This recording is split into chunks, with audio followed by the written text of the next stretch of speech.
एक साउथ का मशहूर हीरो जिसने 35 से ज़्यादा हिट फिल्में दी और उस एक्टर हीरो को 9 बार बेस्ट एक्टर का अवार्ड मिला। वो हीरो शादीशुदा था और उसका एक बेटा था। इसी बीच उसकी पत्नी से अनबन हो जाती है। तभी उस हीरो को अपने ही साथ फिल्म इंडस्ट्री में काम करने वाली एक खूबसूरत हीरोइन से प्यार होता है और जब इसकी जानकारी पूरे उनके फैंस को लगती है तभी उस हीरो का जो कि बहुत बड़ा फ़ैन, तब वह उसकी हीरोइन को 300 से ज़्यादा मैसेज करता है और वह हीरोइन उस फैंस का कुछ भी जवाब नहीं देती है, जिसके कारण वह फ़ैन इतना नाराज़ हो जाता है कि एक वह अपने प्राइवेट पार्ट की फ़ोटो उस हीरोइन को भेजता है और कहता है कि यह देखो तुम्हारे हीरो से अच्छा है या नहीं, जिसके कारण से वह इतना गुस्सा आ जाती है। यह जानकारी जब वह हीरो को बताती है और उसके बाद फिर एक कत्ल होता है और कत्ल इतना खौफनाक जो कि पूरे भारत में बिल्कुल सनसनी फैल जाती है और पुलिस जब कातिल तक पहुंचती है तो एक ऐसा खुलासा होता है जो वाकई में हैरान और परेशान कर देने वाला था और सबकी ज़ुबान में एक ही बस सवाल था कि आखिर यह कत्ल क्यों हुआ। आप सभी को नमस्कार, मेरा नाम रवि है। अगर आप लोग हमारे चैनल पर नए हो सब्सक्राइब बेल आइकन जरूर दबाएं। यह सच्ची घटना चालू होती है कर्नाटक का एक ज़िला है बेंगलोर और उसी के अंतर्गत एक थाना आता है जिसका नाम है कमासी पालिया थाना और उसी के पास एक इलाका है जिसका नाम है सुमन हल्ली ब्रिज।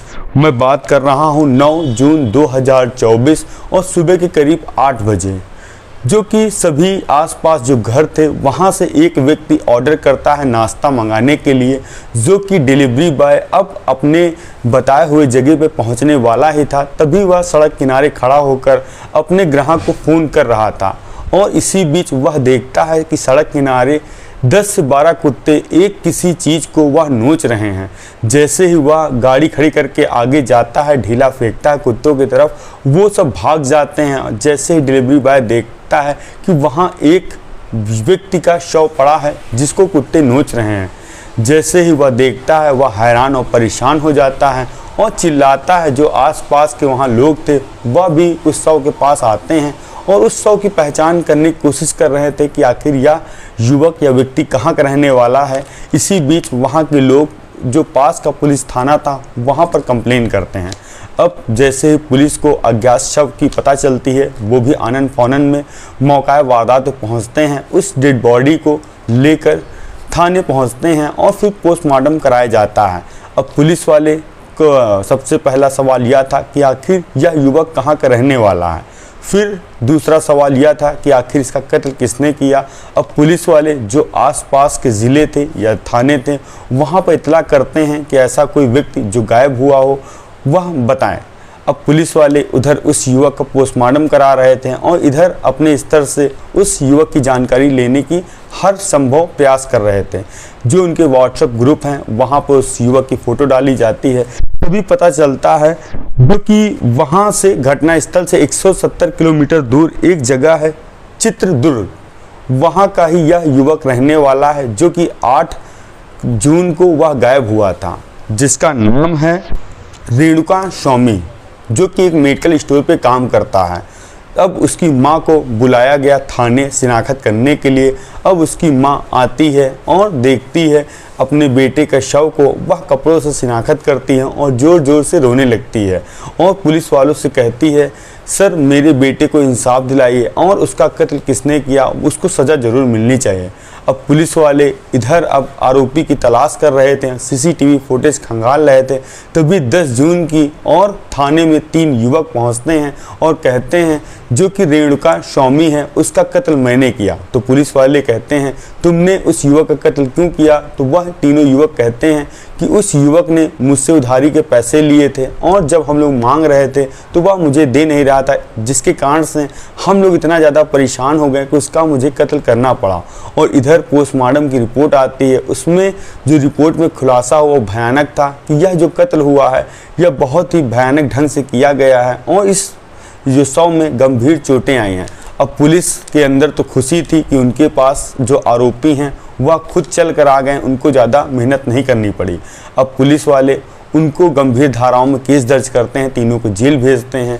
और यह बात जब ऊपर प्रशासन में जाती है, जो वहाँ के डीएसपी थे जिनका नाम था गिरीश कुमार, जो कि एक आईएएस अफसर थे, उन तक मामला जाता है कि एक युवक का कत्ल हुआ और जिसके ऊपर गंभीर चोटें आई, और उसके जो आरोपी जो कातिल हुआ खुद चलकर थाने में आ गए।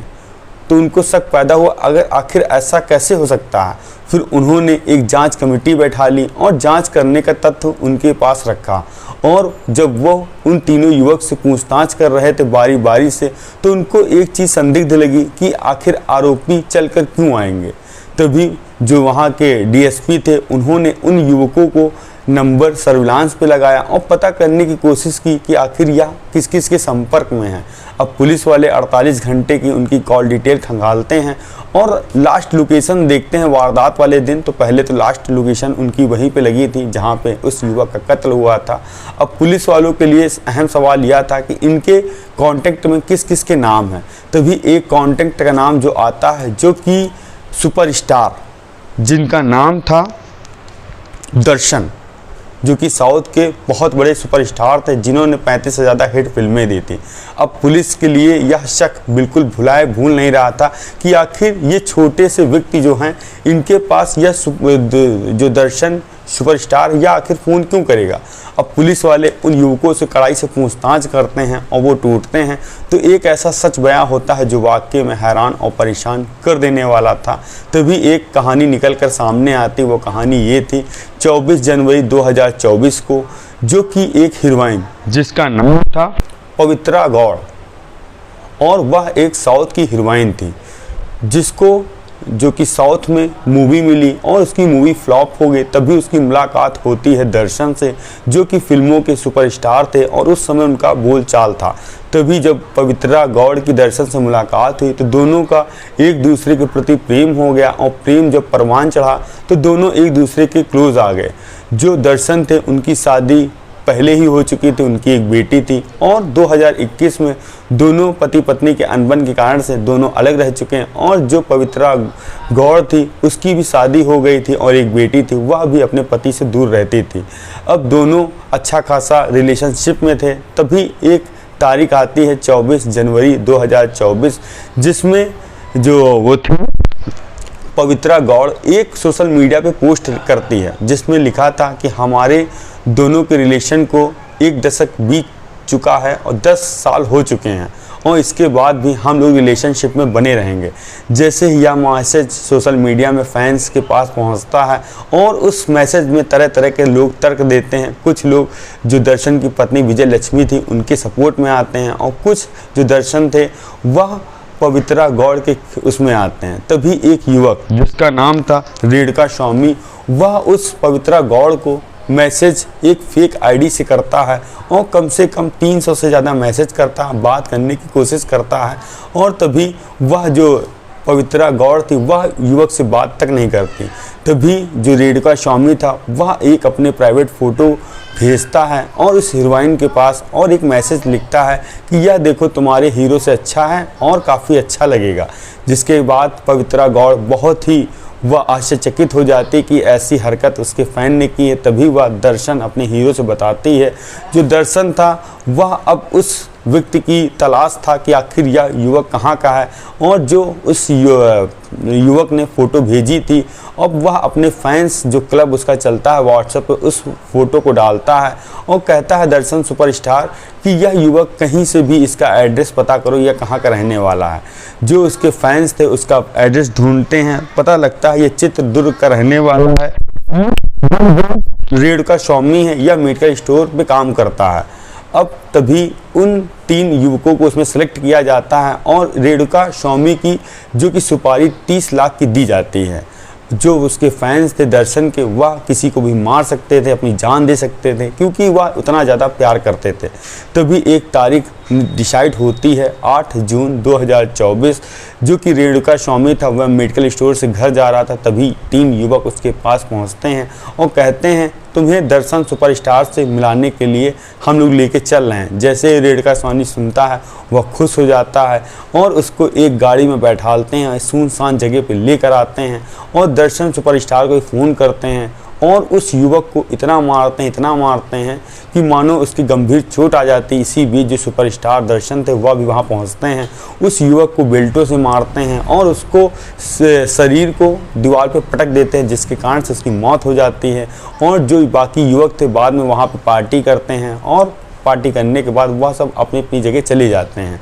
और तभी दूसरे दिन पता चलता है उसकी लाश वहाँ सड़क किनारे मिली है। अब इसमें सुपरस्टार को भी शक था क्यों ना वह पकड़ा जाए, इसीलिए वह जो युवक जिन्होंने कत्ल किया था और जिसमें सुपरस्टार इन्वॉल्व था तो वह इसीलिए थाने पहुंच जाते हैं, वो तो कहो डीएसपी की सूझबूझ से। और उन्होंने जब सत्यता दिखाई तो असली गुनहगार भी इस घटना में पकड़े गए और जो सुपरस्टार दर्शन थे उसको भी हिरासत में लिया गया। और इसके साथ 15 से 16 जो इसमें इन्वॉल्व लोग थे उनको भी हिरासत में लेकर पुलिस पूछताछ कर रही है कि और आखिर वजह क्या निकल कर आई है।